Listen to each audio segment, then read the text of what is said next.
baas yaa rabbi ati hin dandeetta yaa rabbi ana maallaqa hedduudhaan hin bitadhe yaa rabbi ati na dhageessa yaa rabbi tiyya ati hin dandeetta yaa rabbi yaa Allah warra jaartii qabu jaartii kenniif yaa rabbi yaa Allah yaa rabbi kan jaarsa dhabe jaarsa kenniif yaa rabbi anallee jechuudha jaarsa kiyyaan ilu kiyyaan akka walitti dhufu na godh yaa rabbi tiyya miqqanyaa sharranyaa narraa qabi yaa rabbi nama xabatee jechuudha injifannoo atuun ta'in maallaqa hedduu naa galchee jechuudha giiftii hedduu argadhee nama Kanaadaa deemu na godhi yaa rabbi ati hin dandeetta yaa rabbi ati hin dandeetta Kanaadaa na geessi yaa rabbi ati hin dandeetta Kanaadaa na geessi yaa rabbi warra dabbaa ilaalu ija jaraa jaams yaa rabbi alla warra jaartii lafa kaa'ee dabbaa forjidii ilaalu yaa rabbi ija jaraa jaams yaa rabbi dubartii illee dhiira kanfariin isaa bareede dhiira funyaan isaa bareede dhiira aabiidhaan bareede ilaaltu yaa rabbi ija sii jaams yaa rabbi ati hin dandeettaa ija sii jaams yaa rabbi dabbaa forjidii ani hin gurguru kana booda ani hin gurguru keessan jiru yaa rabbi tiyya ati hin dandeettaa yaa rabbi nurraa qabi yaa rabbi sharranyaa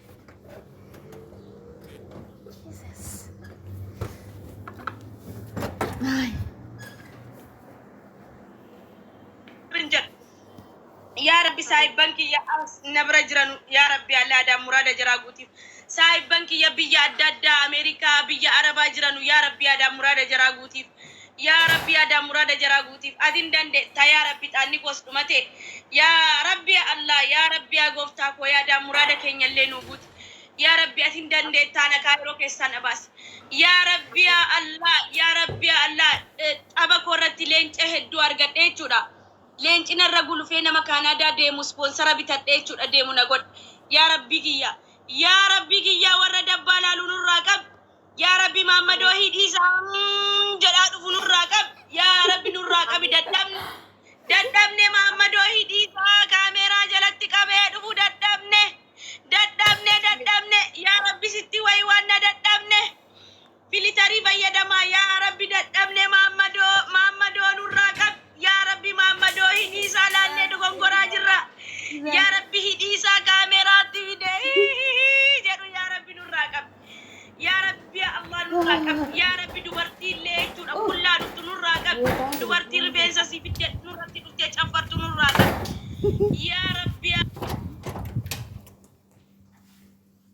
الله دوبرتي دبا فورجي كي وتنور راكب يا ربي أتندندتي كيتينيغا يا ربي يا دامورا كينيا اللي نوت يا ربي أنا اللي إلوك يا ولين نفيد يا ربي وكندا تيس أمريكا تيس توكما يا ربي أتشوما نجيس يا ربي أتندندتا كان قصة نوفيسي كان ورمنا هيد أجرانو يا ربي هيد أكيسانو باس يا ربي هاد أفباد جرود أجرانو اللي يا ربي تي أتندندتا يا ربي الله أمري ساني نو ديرس يا هاد أفبا جرود أجران يا ربي كانك كوتي مهاد أفبا كيسان دوان يا ربي جنة الفردوسين حتى يتو ملايكان بري بنيسن إيغا وري هاد أفبان كيسان دوان إجازة رنجرا يا ربي يا الله يتو جنة كيسك أنانيس يا ربي نما جنة كيسا هاد أفبان كيسان جنة كيسا والأرقو قدين يا ربي سايبتتكي ينجلا دوت اللي يا ربي جرحمتات الله يا ربي يا الله يا ربي يا قفتاكو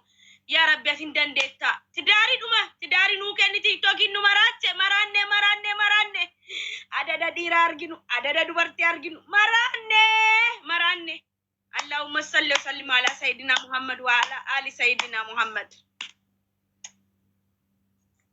galato min fatu ko azaka da khairu umri no dheeradhu habibti te idda ta du'ai ko tabeta du'ain barbaachisaadha ilma namaati du'ain barbaachisa ayam barbaachisa wanti gachi munira nasuk ya chart munira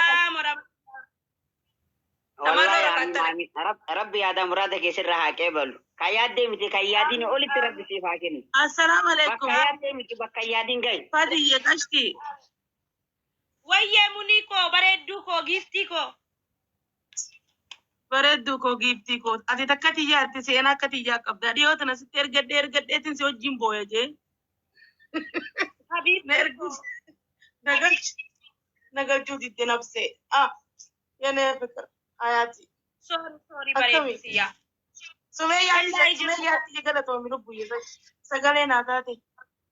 Rakkoon qabu bareedu yin galchifanii walla nama maratti galchee nama gisee dooga kun ta'e nama galchee. Yoo hin argine malee nama hin filadhu muniyyee. Mangistiitoo wallaahi nama marattu. Siin jaaladha wallaahi laabii mucaa lubbuutii. Naa jiraatu yaa gurraatti.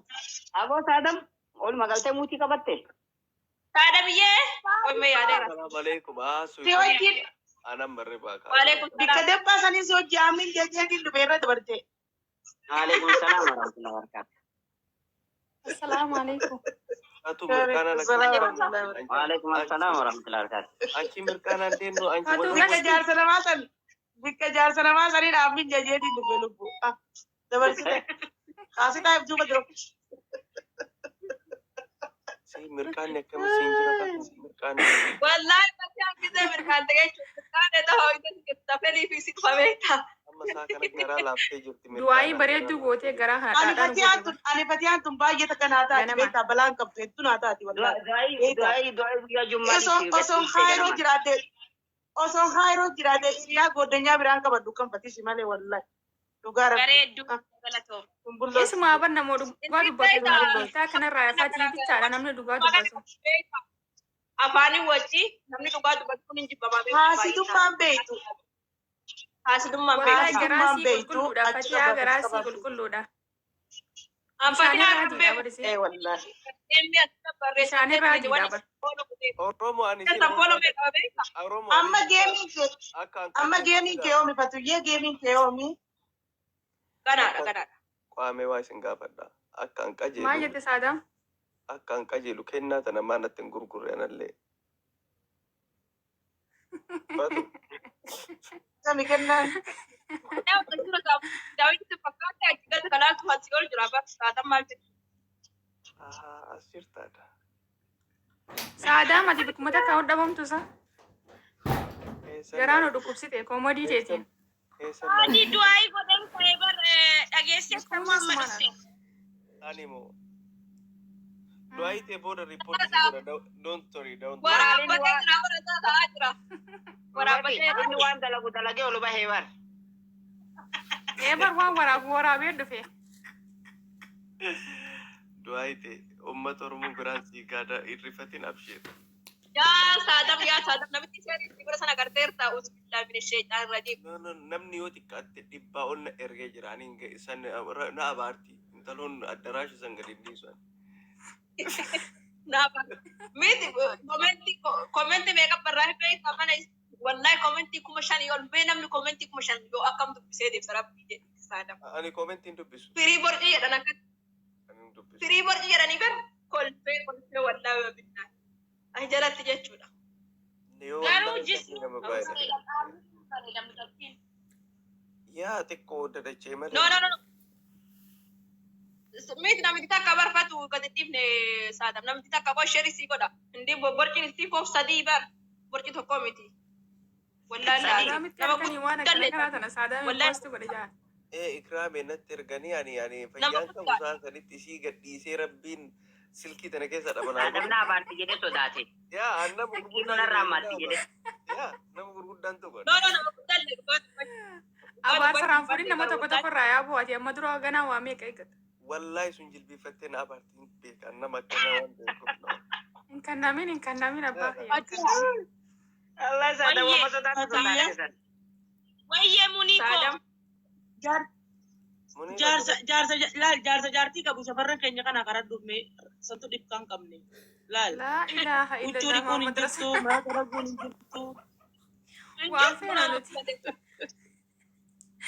Qeensa qorachuu qofa karaa dhuf. Karaa dhufsan. Munaafo waasti mume waasti jedhu waasti madhu. Munaafo qoy waan gaafa turtee dhabni kee yoom jettee harri meeqa guyyaan sume? Harri guyyaan Har'a guyyaan lama. Lama.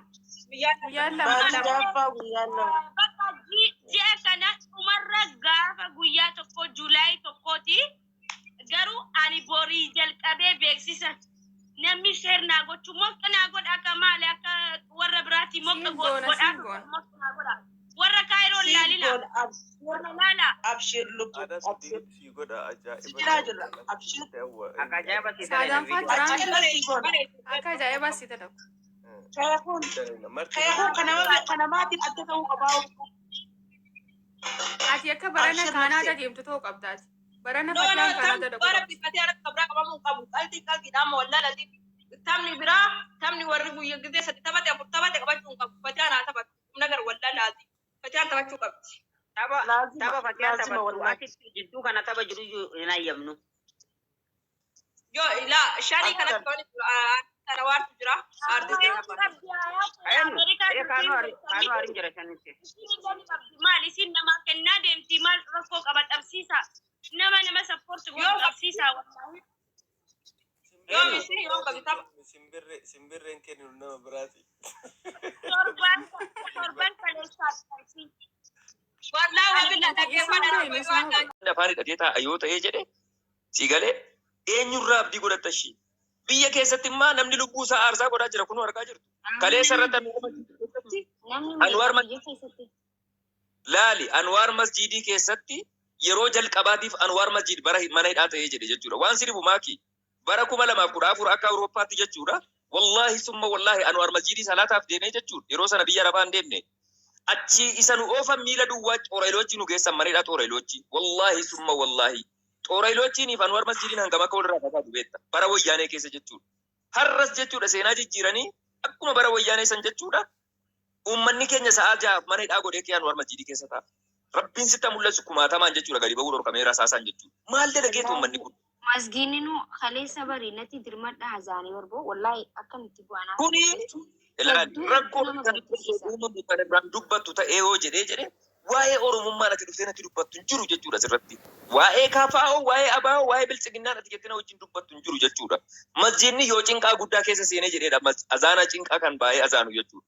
Sadarkaa sanarra biyyi keenya geessee diyaaspooraan silaa biyya dimokiraasii qabdu keessa taa'ee afaan hidhatee yommuu taa'u kanaa achi jechuudha wanti garaa walitti nama murachiisu hin jiru. Wallaalaan silaa kunoo miidiyaa irratti bahee kutaaf gandatti geessee galchee waan kana irraa iyyaa oola. Silaa waan dhiibbaa godhu dhiisee waan isa laallanne irraa iyyaa oola. Sii galee inni immoo waa barate biyya baratte keessa jira jettu afaan cuqqaallatee akkasitti ta'a. Rakkoo baay'ee gamanaa gamasii nu mudate bar. Miidiyaan kun onni qabna jennu kun immoo miidiyaa hunduma sii qabnu kanaa illee waa maxxansine yommuu jenne viidiyoochi sirrii miti viidiyoo jeequmsaati jedhee viidiyoo nurraa kaasa riippoortii nurratti godha akkaawuntii gubsiisaa jira. Bara gara meeqaa rakkattaa jirra bar wallaahi. Rabbitti dhiisna gaafa qabu wallaahi. Gara baay'ee. Rabbiin beekee furmaataa fidi wallahi nuti waan dandeenyu hunda ni goona. Rabbitti dhiisnee jirra baqa. Wallahi waan deemaa jiru hunda rabbitti dhiisne. Uummanni keenya akkuma arkaa jiran kanatti ijoolleen bahaa jirti. Kama daa'ee meeqaatu jira jiran. Kan hidhame faan lakkoomsa hin qabu jechaa jiran wallahi. Masgiinni gisee kaleessa akkasitti natti dirmadhaa azaanu. An baqa biyya Itoophiyaatiitu biyyuma sanii hin jee wallahi. Bismillah. Waan si dhibu kaleessa irratti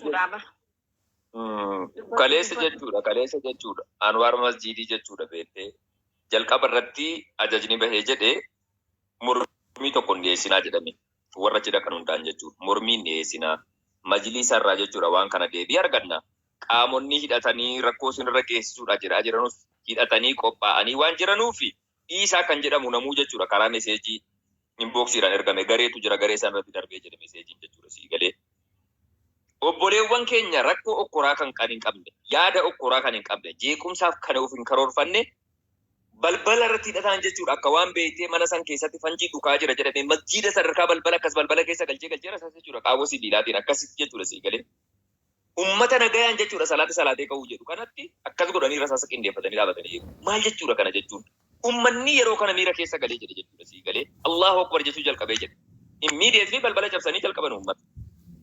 Sii galee sadarkaa kanatti ilaalchi hangana ga'u maal uummanni kun waa yakkine dhagaa wayii harkaan qabu ulee wayii harkaan qabu rasaasa wayii harkaan qabu kan qaama mootummaa irratti rakkoo geessisu harka duwwaa jechuudha sii galee bara wayyaanee keessatti illee tuffiin akkana uummata irratti hin gaggeeffamne gama amantaatiin jechuudha wallaahi summa wallaahi wanta amma dalagamaa jiru kun yeroo Oromootu biyya bulcha jennu keessatti yeroo majliisa san Oromootu hoggana jennu keessatti bara gara lamaan saalfataa jirra Oromoo. Wallahi gara lamaan seenaa xuraa'aa katabachaa jirra. Tokkoffaa kan biyya bulcha jettan Oromoodha. Boru nu himata. Seenaadha wanti kun inni irra darbu kun barbaru uummanni wal araaramee kee nagaa ta'uu danda'a. Garuu seenaa keettee balleessuu hin dandeessu. Seenaan katabamee dhuma sii ta'a. Gaariis ta'e badaas ta'e. Sii galee Oromoo irratti katabamaa jira wanti kun malee Abiyyii irratti miti. Oromoo irratti katabamaa jira. Majliisa sana kan hoogganaa jirus Oromoodha. Bara Oromoon majliisa taatee hooggantu keessatti dararaan akkanaa seenaan badaan akkanaa masjiida guddattii biyyattii qabna jettu Anwar masjidii keessatti raawwachaa jira. Seenaadha katabamaa jira kunillee. Sii galee gara lamaan fokkuu salphina keessa jirra jechuudha. Hubattanii? Kanaafuu uummanni keenya jechuudha biyya alaa keessa kan jiru obboleewwan keenya kana waan isaan irra jiran kana miidiyaalee addunyaatiin ga'u. Inni biyya keessa jiru qaamaan irratti hirmaataa jira. Obboleewwan keenya kun Oromiyaa bakka garaagaraa keessatti osoodhuma sirni akkasii hanga funyaanii dhagee jiru rasaasatti qabee dhaabbatu masjiida isaatii sagalee ta'aa jira. Shahiida ta'aa jira. Hidhamaa jira. Dhiigaa jira. Isinii galee? Because Oromummaadhaafuu siyaasaafuu jedhee namni lubbuu ofii wareegaa jira maa miti maal? Oromummaadhaafuu jechuudha isinii galaa jira miti. Amantaa irratti immoo gaafa ta'u wallaahi summa wallaahi kolfaa gammadaa jechuudha beektee. Shahiida ta'a jechuudha. Because rabbii biraa jechuudha waadaa qaba.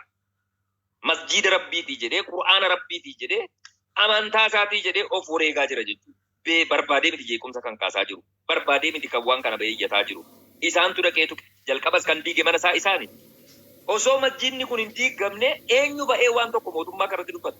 Dhugaa dubbachuuf yoo ta'e musliima biyya kana keessa jiru caalatti kan mootummaa kana jiraa dhaabbatu jira. Kan mootummaa kanarratti nagaa buuse biyya kanatti nagaa buusee nageenyaaf sa'a 24 masjiida keessatti daawwaa keessatti nageenya labsu kan akka masjiidaa jira. Masjiida isa kamtu biyyaa shororkooftu, masjiida isa kamtu biyyi rakkoo keessa galtu, masjiida isa kamtu gandaaf naannoo wal qoqqoodi jedhee kee barnoota dabarsa jara keenya. Guyya tokko jechi badaan masjiidaa bahee dhageessanii beektu. Guyya tokko jechuudha. Wallaahi summa wallaahi.